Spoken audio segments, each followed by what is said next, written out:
Olá, pessoal, tudo bem com vocês?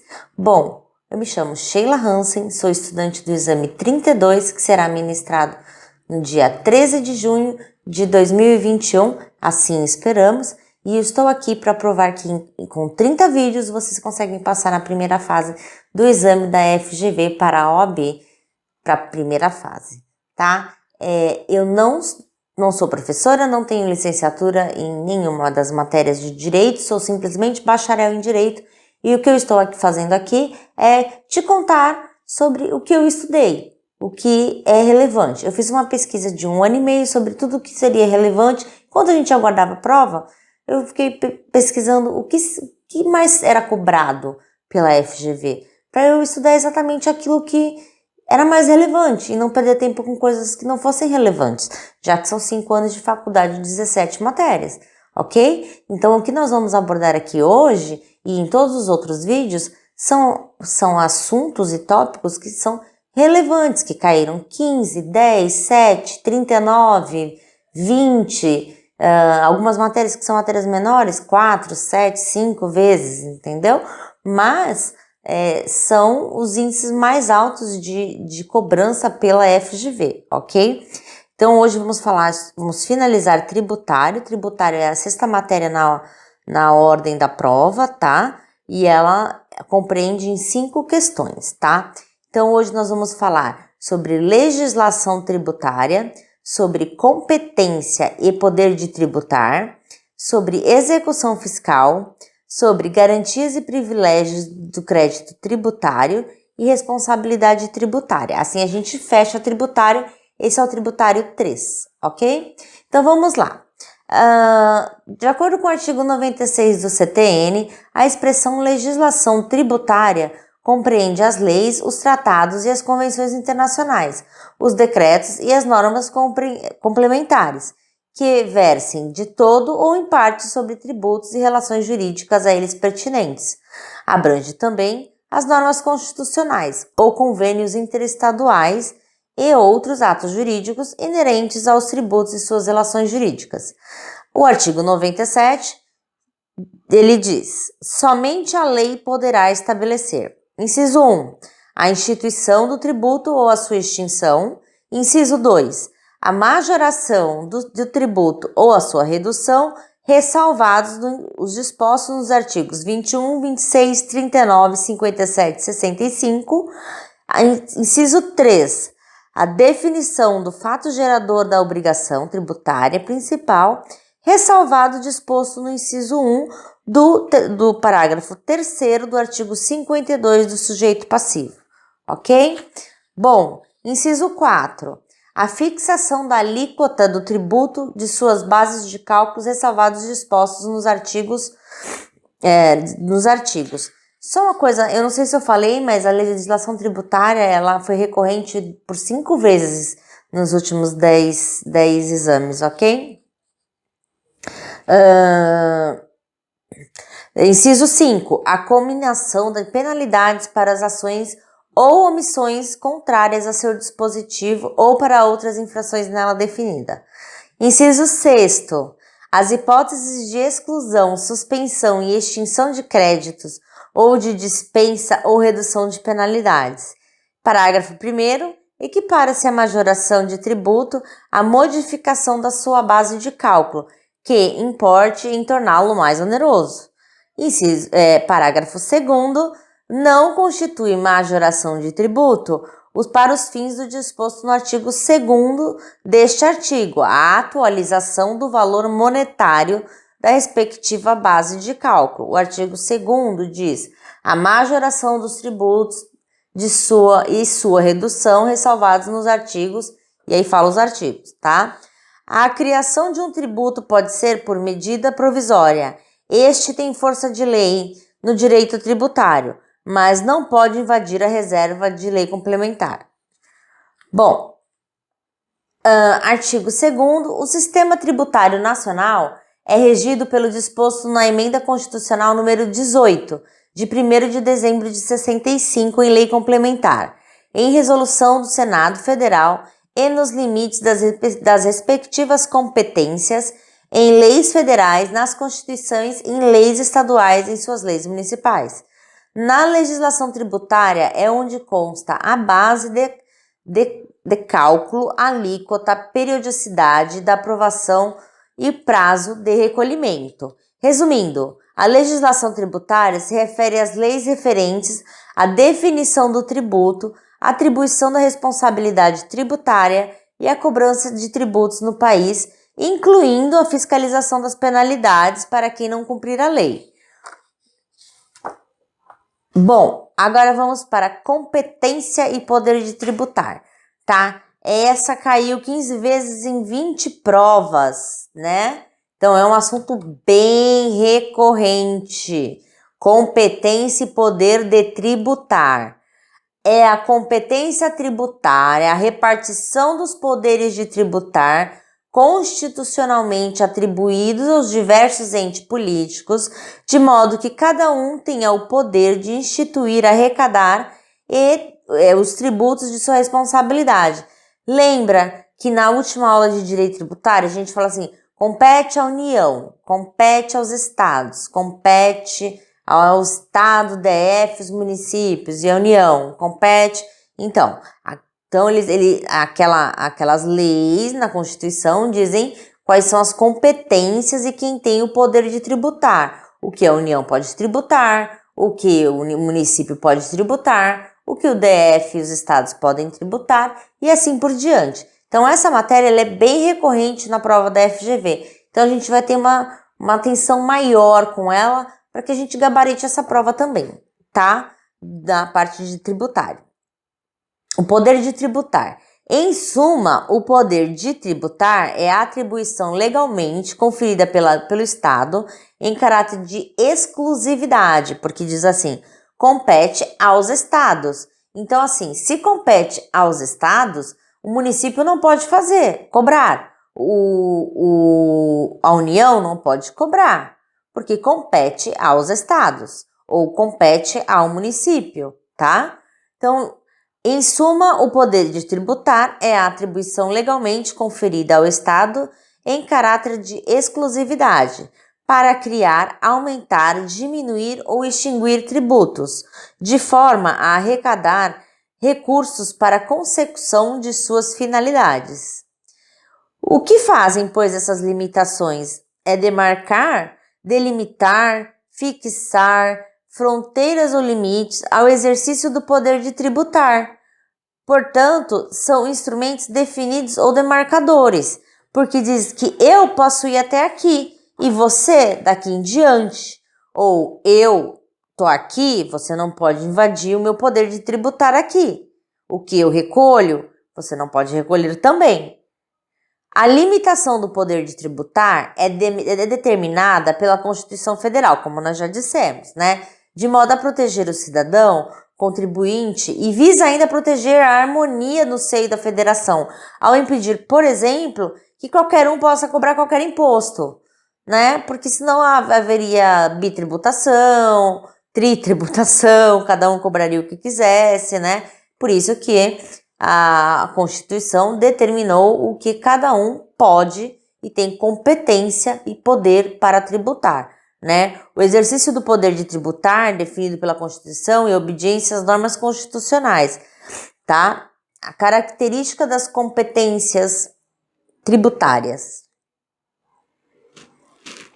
Um chazinho quentinho.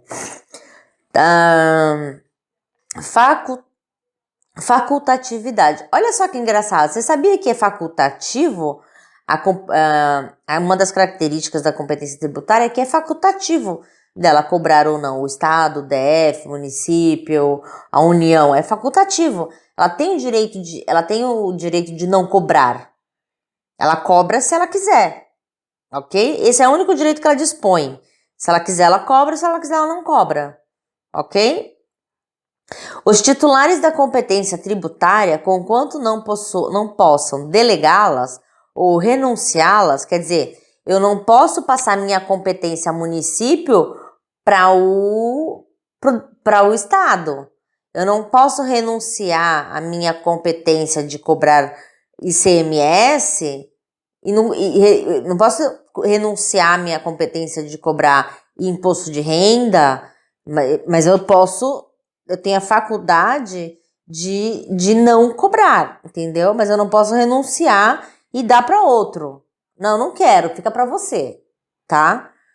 Não são obrigados a exercitá-los. Trata-se de uma opção política a ser formada pelas pessoas competentes, que podem instituir ou não os tributos, pertencentes às suas respectivas faixas impositivas.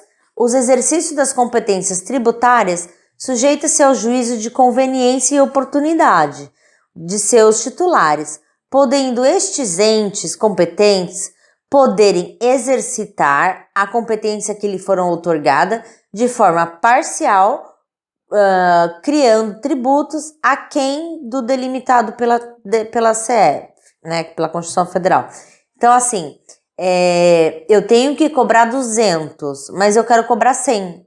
Eu posso fazer isso, tá? É facultativo, é minha faculdade de cobrar 100. Eu não quero cobrar 200, eu quero cobrar 100. Lógico que não existe, mas a gente está falando sobre as características do poder de tributar, ok? Então, a segunda característica é a indelegabilidade. Cada pessoa política que recebeu a sua respectiva faixa de competência de constituição, não podendo de hipótese alguma delegá-la para outros entes, podem deixar de exercer, mas não delegá-la, sob pena de modificação das próprias condições de outorga constitucional. Eu posso não fazer, mas eu não posso passar a bola, ok? A indelegabilidade das competências tributárias é pressuposto fundamental atributo da rigidez constitucional, de modo que mudar ou renunciar suas competências fossem permitidos, a Constituição se tornaria flexível, o que não é. Nossa Constituição, ela é rígida e, por conseguinte, toda ordem jurídica se ruiria. Bom, a terceira característica da competência do poder de tributar, incaducabilidade. As competências tributárias não perecem com o decurso do tempo, ainda que não exercidas, são incaducáveis. Exemplo, o imposto sobre grandes fortunas. Ela foi outorgada na Constituição Federal de 88, a gente sempre usa esse exemplo, né? Mas enfim, ele cabe em qualquer lugar. E nunca foi por ela exercida, simplesmente por opção política. Mas não impede que, em qualquer momento, a pessoa venha a criar essa lei complementar que precisa para cobrar o imposto de grande fortuna, né? E deste imposto, sem sofrer qualquer prejuízo pelo decurso do tempo, ele venha a ser cobrado. Os últimos 5 anos será cobrado os últimos 5 anos daqueles que possuem mais de 2 bilhões de reais, a alíquota de XYZ, ok?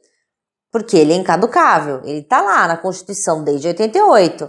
Ele não é cobrado por quê? Porque é a ausência da lei complementar que o regulamente. Sendo assim, quando houver a lei regulamentar, ela pode cobrar sem nenhum problema. Não é porque ela está lá desde 88 e não foi cobrada que ela caducou, tá? Outra característica é a inalterabilidade. As pessoas políticas é totalmente defeso alterar as dimensões das competências que lhe foram outorgadas. Não podem mudar seus termos e condições, visto se tratar de matéria exclusivamente constitucional.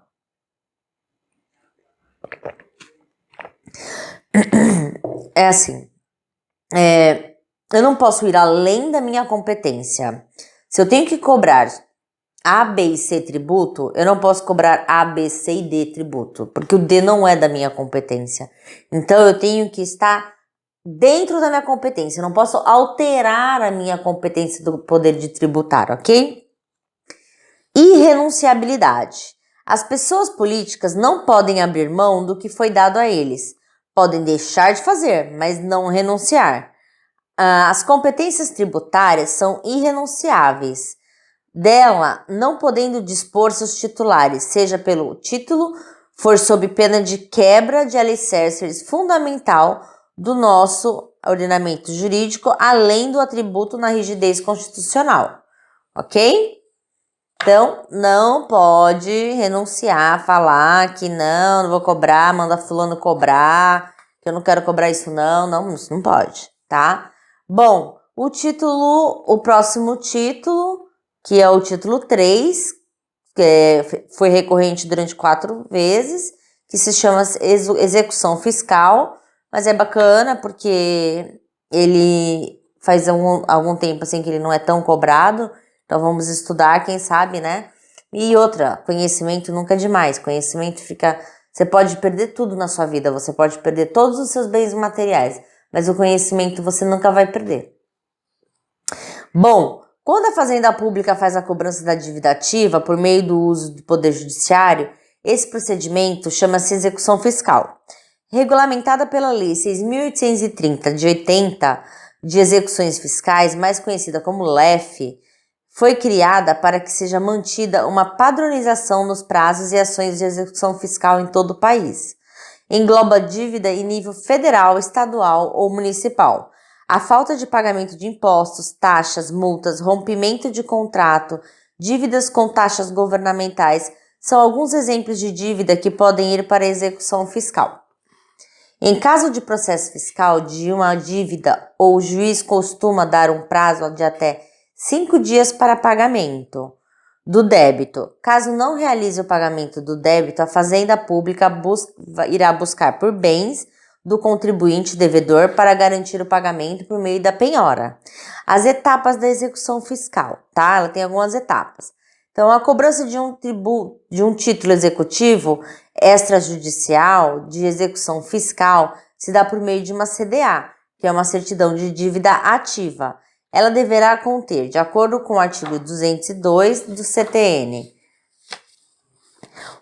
inciso 1, o nome do devedor e, sendo o caso, o dos responsáveis, bem como, sempre que possível, o domicílio ou a residência de um ou de outro. Inciso 2, a quantia devida e a maneira de calcular juros e moras acrescidos.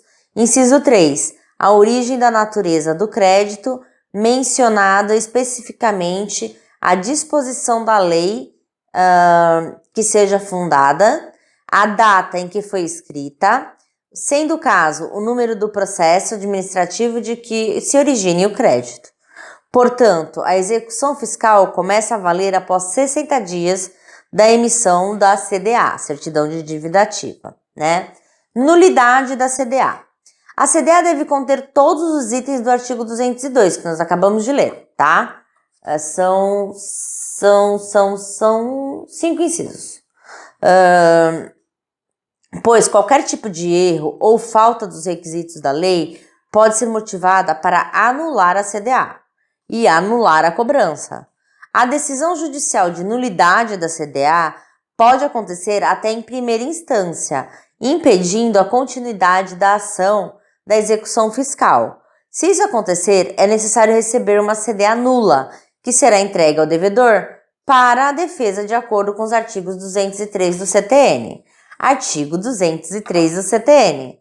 A omissão de quaisquer requisitos previstos no artigo anterior ou erro a eles relativos são causas de nulidades da inscrição do processo de cobrança dela decorrente, mas a nulidade poderá ser sanada até a decisão de primeira instância. Então, você tá com ela nula, você tem uma certidão nula,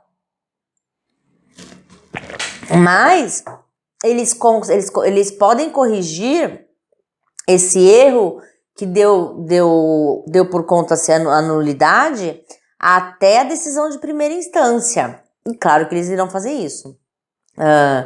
Mediante substituição de certidão nula, devolvido ao sujeito passivo, acusado e interessado, o prazo para a defesa, que somente poderá versar sobre a parte modificada.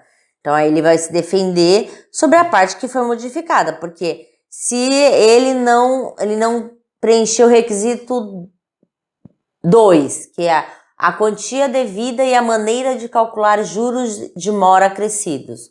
Aí eles foram lá e corrigiram, antes da decisão de primeira instância, o inciso 2. Então, o devedor ele só pode se defender quanto ao que foi corrigido, que foi o inciso 2. a quantia devida e a maneira de calcular juros de mora crescidos, ok? Então vamos lá. Onde nós estávamos? Bom, qual a ordem dos bens a ser penhorados? Eu acho tão triste, gente, esse negócio de bem penhorado. Acho tão triste, né? Porque, nossa, a pessoa, né, tem as coisinhas dela, né? É triste. Tô falando do povo milionário, não. Tô falando do povo que tem aqui, só que tem aquilo mesmo, entendeu? É disso que eu tô falando. Mas vamos continuar, né? A vida jurídica é isso. Nem sempre é justa. Mas isso vamos deixar pra filosofia. Então, os bens... Qual é a ordem dos bens a serem penhorados? Então, a ordem é... dinheiro, títulos da dívida pública ou de crédito, com cotação da bolsa, pedras e metais preciosos, imóveis, navios e aeronaves, veículos, móveis, direito a ações. Olha só. Mas vai dever para o fisco com um navio e uma aeronave? Olha, Deus é mais, viu? Lembrei agora do Whindersson falando que o avião dele é um Corsa, que é apertado. Eu adoro ele. Bom, recurso do executado. Caso não concorde com a dívida ou desconheça, por exemplo, há como recorrer. O contribuinte notificado pode entrar com outra ação, cujo nome é embargo da execução fiscal, tá? É o recurso do executado, embargo da execução fiscal. Porém, nesse caso, a ação acontece de forma separada da execução fiscal, em andamento. Sendo assim, o dinheiro ou bem a pagar, o valor da dívida, deve ser garantido, ou seja, não possui efeito suspensivo. Ele pega o bem, tá lá com o bem, entendeu? Né? E aí você entra com o seu recurso e deixa o seu recurso rolar, mas ele fica lá com o seu bem. Segundo o termo do artigo 16 da LEF, o executado oferecerá embargos no prazo de 30 dias contados do depósito ou da juntada da prova da fiança bancária ou seguro-garantia. 3. Da intimação da penhora. Então, segundo o artigo 16 da LEF, o executado só oferecerá embargos, só poderá oferecer embargos no prazo de 30 dias contados a partir de o depósito, ele faz lá o depósito, ele deve 500 mil reais, ele deposita os 500 mil reais e recorre, tá?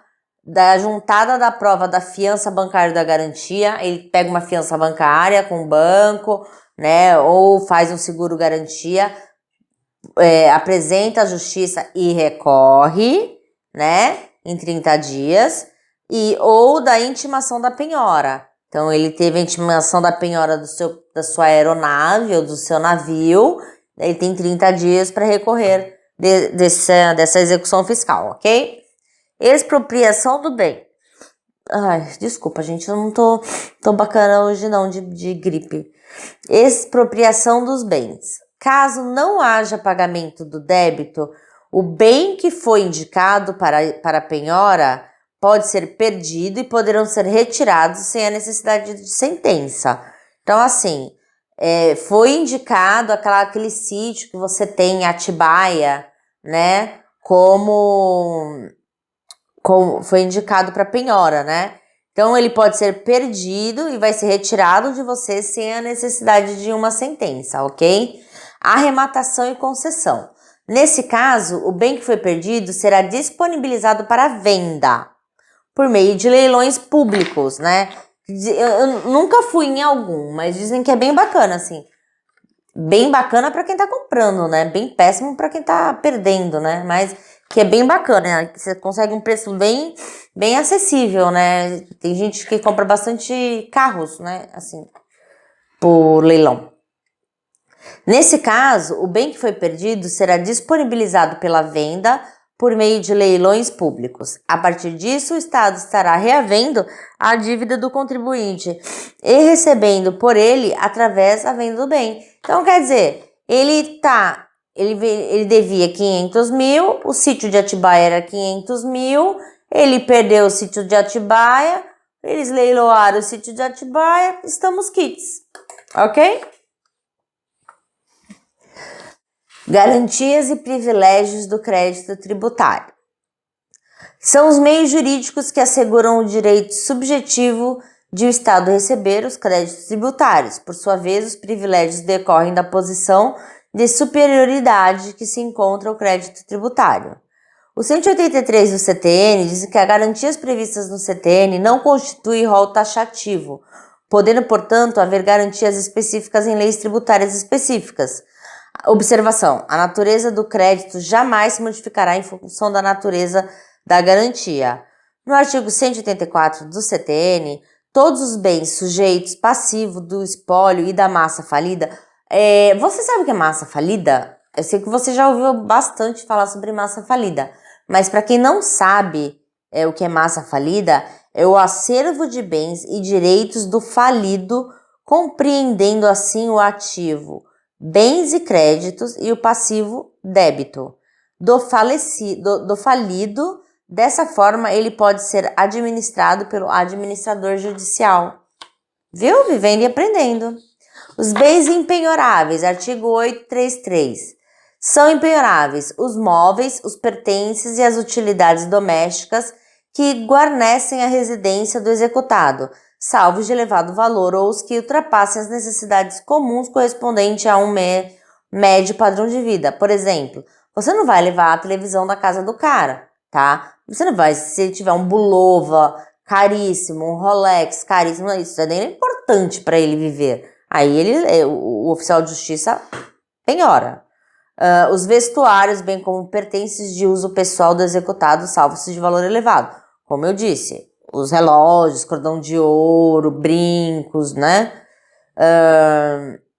Os vencimentos, os subsídios, os soldos, os salários, as remunerações, os proventos da aposentadoria, as pensões, os pecúlios e os montépios. O que é montépios? Eu fui atrás para você, sabia?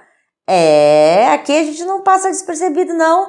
Não é que nem na faculdade que o professor vai falando, a gente vai anotando 200 milhões de coisa, não. Aqui dá tempo. Olha só. Pago mensalmente um valor em garantia é montépio. Subsídio. O que é subsídio? Concessão de dinheiro feita pelo governo a determinadas atividades. Bens como quantias recebidas por mera liberalidade de terceiros destinada ao sustento do devedor e de sua família. Os ganhos de trabalhador autônomo e honorários de profissional liberal reservados ao artigo 2º. Os livros, as máquinas, ferramentas, utensílios, instrumentos ou outros bens móveis necessários ao exercício da profissão do executado.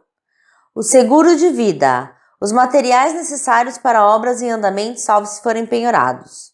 A pequena propriedade rural, assim definida em lei, desde que trabalhada pela família.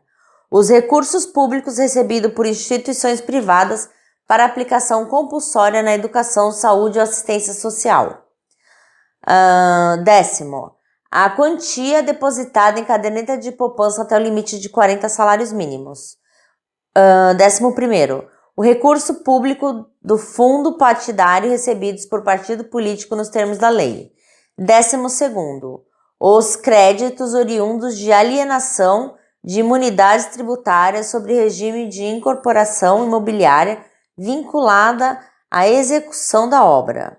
Parágrafo 1º. A impenhorabilidade não é oponível à execução da dívida relativa ao próprio bem, inclusive aquela contraída para sua aquisição.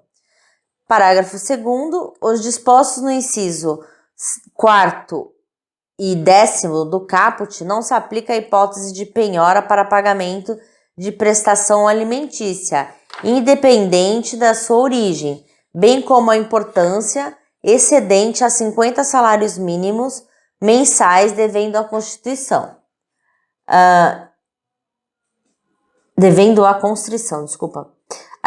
Artigo 3º. Incluem-se na penhorabilidade prevista no inciso 5º do caput, os equipamentos ou implementos e as máquinas agrícolas pertencentes à pessoa física ou à empresa individual produtora rural, exceto quando tais bens já tenham sido financiados e estejam vinculados em garantias a negócio jurídico ou quando respondam por dívida de natureza alimentar, trabalhista ou previdenciária. A questão da impenhorabilidade do bem de família. O único bem que a família utiliza para moradia é impenhorável, sendo oponível em qualquer processo de execução, inclusive fiscal. A exceção é a cobrança de dívida de IPTU ou outro débito tributário referente ao próprio imóvel, bem como taxas e contribuições de melhoria.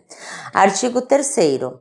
A impenhorabilidade é imponível em qualquer processo de execução civil, fiscal, previdenciário, trabalhista ou de outra natureza, salvo se movido pelo artigo 9º, pelo artigo 4º, para a cobrança de impostos predial ou territorial, taxas e contribuições devidas em função do imóvel familiar. A questão da alienação fraudulenta. Artigo 185. Antes, consideravam-se fraudulentas as alienações feitas após a citação da execução fiscal. A partir de 2005, presume-se fraudulenta a alienação feita após a incisão na CDA. Todavia, tal presunção nos termos do parágrafo único do artigo 185 é relativa, tendo em vista que não se caracteriza a fraude caso o devedor tenha ressalvado em seu patrimônio valor suficiente ao pagamento total do depósito. A questão da penhora online, tá? Esse é para finalizar. A penhora online não necessita de sentença judicial. Ocorre dentro do processo de execução quando o intimado para pagar ou oferece garantia ao contribuinte fica inerte. Logo pode haver penhora online, nos termos do artigo do CTN. Faz-se necessário, letra A, citação do contribuinte e não oferecimento de garantia. Letra B, diligência negativa do oficial de justiça a fim de encontrar bens penhoráveis. E a conclusão. No CTN, a penhora online é medida residual, mas o STJ tem adotado a aplicação do 835 do novo CPC para tratar da penhora online, cuja prescrição torna a penhora online primeira opção. Deixa de ser medida residual para ser medida punível. Ok, agora vamos para um tema que caiu, é recorrente 8 vezes, ok? E é o nosso último tema de hoje, responsabilidade fiscal. É daquele que quem sem se revertir na qualidade de contribuinte, possuir o dever legal de recolher tributos em nome deste. Assim, a obrigação é redirecionada a um terceiro que possua relação direta com o fato gerador praticado pelo contribuinte. O CTN, no artigo 121, ao discorrer sobre a sujeição passiva, isto é, sobre aqueles que devem recolher tributos ou penalidades pecuniárias, menciona duas figuras distintas, o contribuinte e o responsável. Então é assim, a responsabilidade tributária é assim, alguém vai recolher o imposto, eu contribuinte, vou pagar o imposto a alguém e este alguém vai recolher este imposto, ok? Só que este alguém que vai recolher este imposto, ele não é o fisco, tá? Ele é um responsável, mas ele não é o fisco, ok?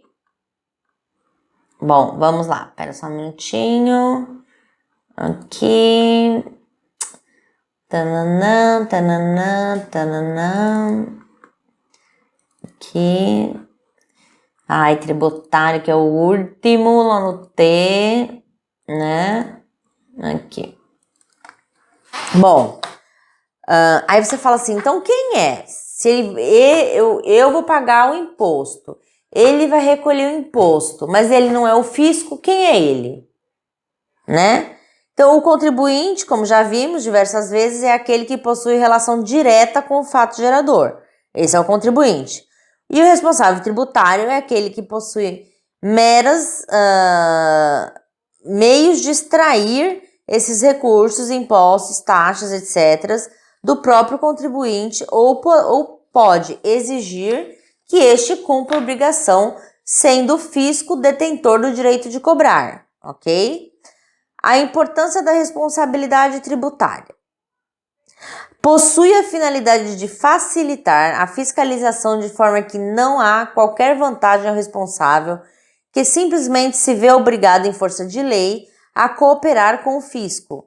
Não possui qualquer benefício em reter o valor do tributo e depois repassá-lo ao fisco, somente o dever de fazê-lo, sob pena de responder com seu próprio patrimônio, além de possíveis penalidades de caráter penal, ok? Sentido estrito e sentido... Vocês já descobriram quem é o sujeito passivo? Quem é o responsável?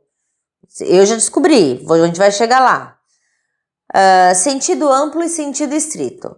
Em sentido amplo, uma pessoa, sendo ela contribuinte ou não, está sujeita à exigência do fisco, da prestação ou do encargo tributário.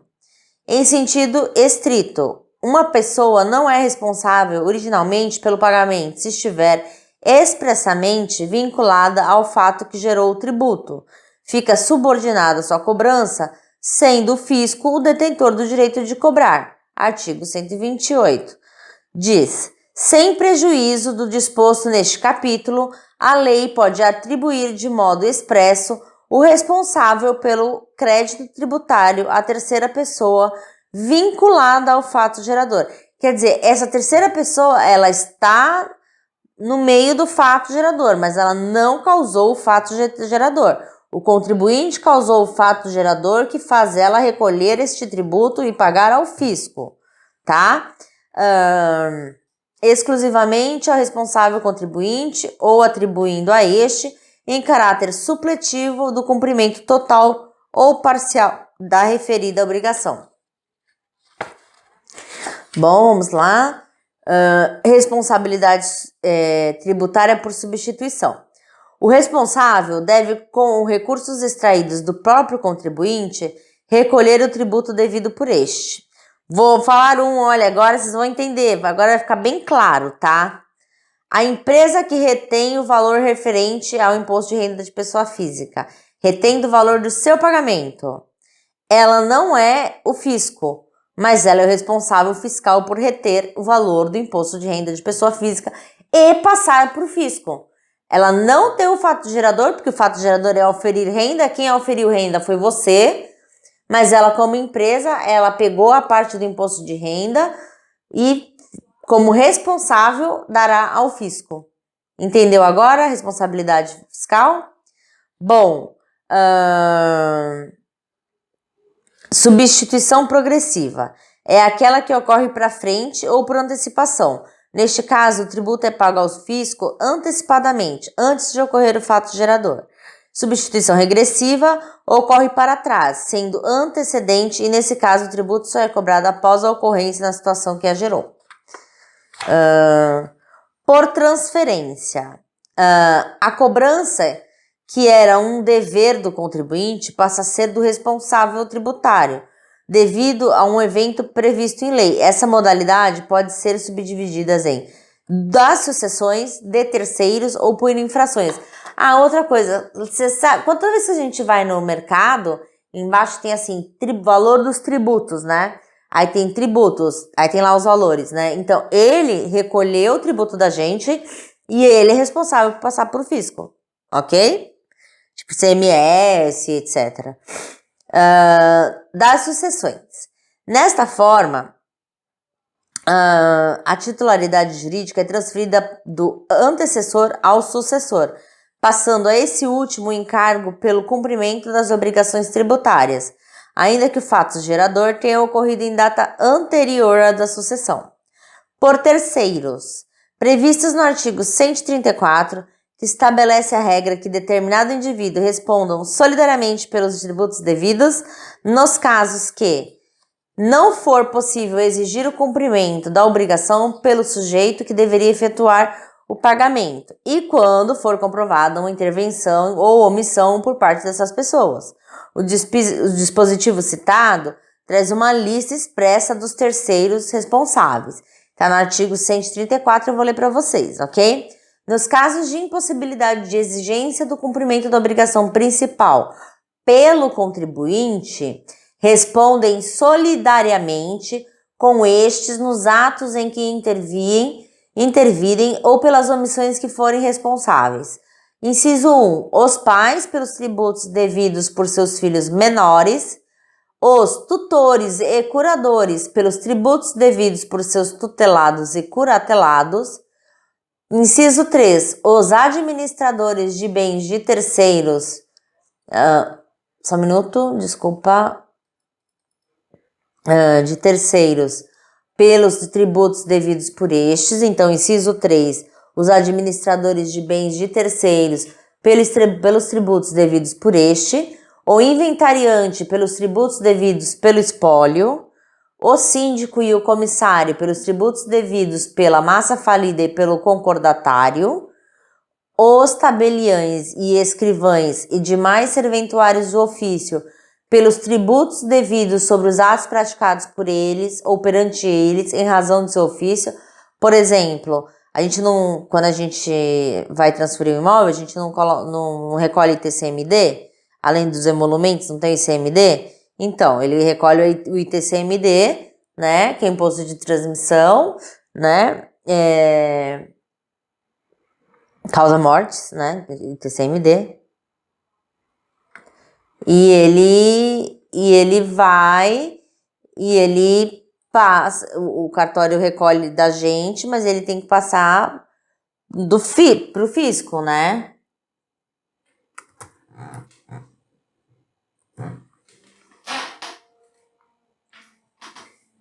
Ok. Bom, que mais? Nós temos aqui no artigo 134. E por último, o 7º, né? Os sócios no caso de liquidação da sociedade de pessoas, ok? Bom, estamos finalizando aqui por infrações, né? Que nós falamos que por transferência pode ser das sucessões de terceiros ou por infrações. Por último, são os por infrações.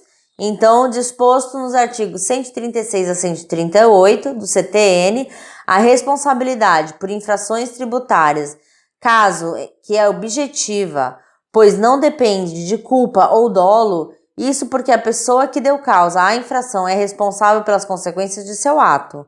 Essa forma pode ser aplicada ao contribuinte originário, ao responsável tributário, ao terceiro que vier descumprir algum dever. Importante frisar que a responsabilidade tributária sempre advém da lei, stricto sensu, jamais por decretos ou portarias. O responsável, além de possuir uma relação indireta com o fato gerador, não pode ser qualquer terceiro. Deve ter meios de extrair os recursos do próprio contribuinte ou cumpri-lo ao pagamento. A atenção à responsabilidade tributária é importante para saber quem deve pagar, da hipótese da incidência tributária, de modo que sua inobservância pode resultar do inadimplemento das obrigações tributárias e na cominação de eventuais penalidades. Assim, deve-se sempre verificar quem deve pagar, o contribuinte ou o eventual responsável, tá? Gente, muito obrigada por ficarem até o final da aula de hoje. Assim eu acabo o tributário. A próxima aula será de direito do trabalho. Tá bem bacana, tá? São os tópicos mais pedidos pela FGV nos últimos exames. Eu gostaria muito que você se inscrevesse no meu canal e ativassem os sininhos, porque assim, toda vez que eu colocar um vídeo fresquinho, você vai receber essa notificação. São 30 vídeos dos assuntos mais recorridos na FGV, que você vai saber e vai estudar por eles e passar na primeira fase da OAB. Eu te garanto que você vai passar na primeira fase da OAB. Não se esquecendo de ler estatuto e código de ética todos os dias e fazer resolução de questão sobre a matéria que você estudou. Muito obrigada por ter ficarem até aqui. Deixa o seu like se vocês gostaram. Opiniões, críticas, construtivas, sugestões, correções, por favor. Eu estou aberta a qualquer tipo de intervenção, ok? Muito obrigada e até mais. Tchau!